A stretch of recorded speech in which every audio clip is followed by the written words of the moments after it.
सर्वसामान्य जनतेचा हक्काचा आवाज. फलटण नगरपालिका इलेक्शनच्या निमित्ताने आज आमचा वार्ड क्रमांक 11 मध्ये घरोघरी प्रचाराची मोहीम आमची चालू आहे.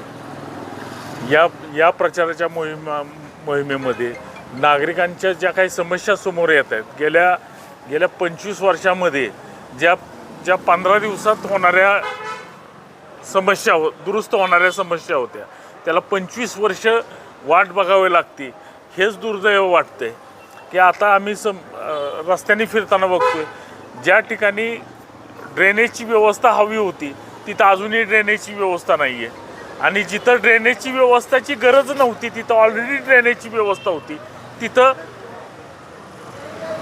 ड्रेनेजची व्यवस्था केली गेली आहे. म्हणजे नियोजन शून्य कारभार गेले 25-30 वर्ष या फलटण नगरीमध्ये झाला, आणि ह्या कारभाराला आज लोक वैतागलेली आहेत. त्यामुळं आमच्यासारख्या तरुण वर्गांना पुढे येऊन आज इलेक्शन लढवून लोकांच्या पुढं जाताना आम्हाला लोक सांगतायत की तुम्ही निवडून आलं पाहिजे, आणि तुमच्यासाठी आम्ही प्रयत्न करतोय. आज सगळे सुशिक्षित तरुण वर्ग आज इलेक्शनला उभा आहे. आम्ही लोक काम करत असताना मी इथं फलटण शहराचा विरोधी पक्ष नेता म्हणून काम केलेलं आहे. फलटण शहरातल्या ज्या काही समस्या आहेत, जी अपूर्ण राहिलेली भुयारी गटर योजना आहे, जे 24 महिन्याचा कालावधी होता, तो गेले 9 वर्ष झालं अजून पूर्ण होऊ शकलेलं नाही. ते आल्यानंतर माननीय श्री दिलीपसिंह भोसले यांच्या मार्गदर्शनाखाली ही योजना आम्ही पूर्ण करूच. त्याचबरोबर फलटण शहरामध्ये नवीन सांस्कृतिक वारसा फलटणचा जपण्यासाठी जसं रणजित भाई यांनी सांगितलं की नवीन सांस्कृतिक भवनाचं राज्य शासनाकडनं प्रस्ताव मान्य होऊन नवीन सांस्कृतिक भवनाला 9 कोटी रुपये आलेले आहेत. ते नवीन सांस्कृतिक भवन चालू करूच. त्याचबरोबर जे भैयासाहेबांनी जे फलटण शहरासाठी जो सांस्कृतिक वारसा जपण्यासाठी 25 वर्षापूर्वी जे सांस्कृतिक भवन तयार केलेलं होतं, त्याची पुनर्निर्मिती करू. म्हणजे फलटण शहराला 2 सांस्कृतिक भवन, 2 नाट्यगृह उपलब्ध करू, जेणेकरून फलटण शहरामध्ये नवीन सुरुवात, सांस्कृतिक वारसाची नवीन सुरुवात करू. तसंच फलटण शहरामध्ये अद्ययावत अशी लायब्ररी छत्रपती शिवाजी महाराज यांच्या नावाने नवीन अद्ययावत लायब्ररी, जे त्याच्यात डिजिटल ग्रंथसंपदा असेल, त्याचबरोबर MPC UPCला लागणारी जी ग्रंथसंपदा असेल, त्याचबरोबर फलटण शहराच्या तसंच महाराष्ट्रातला वारसा सांगणारी, फलटण शहराचा इतिहास सांगणारी, महाराष्ट्राचा आपल्या भारताचा इतिहास सांगणारी हीच ग्रंथसंपदा इथं उपलब्ध केली जाईल. अशा पद्धतीचं काम या नगरपालिकेच्या माध्यमातून करू.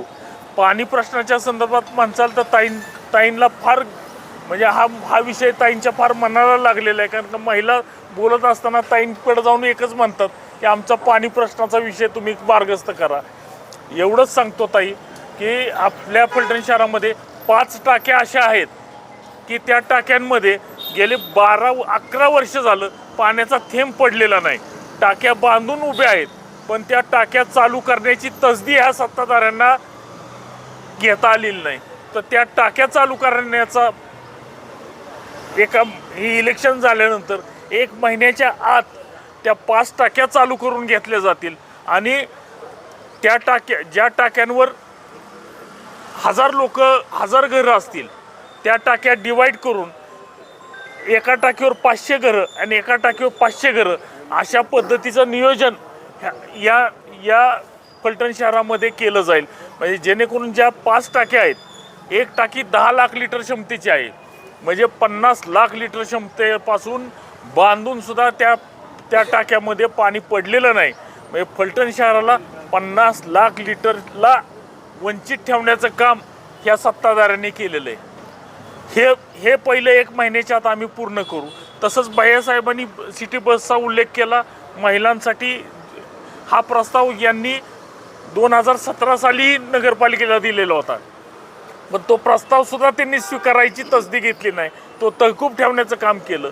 याच्या एवढं दुर्दैव म्हणजे फलटण शहरातल्या महिलांना म्हणजे ज्या सामाजिक संस्थांनी पुढं होऊन स्वतःच्या खर्चाने ही सिटी बस चालवण्याचा प्रस्ताव दिलेला होता, ती बस चालू न होण्यासाठी प्रयत्न करणाऱ्या सत्ताधाऱ्यांना आता घरी ठेवण्याची वेळ आलेली आहे.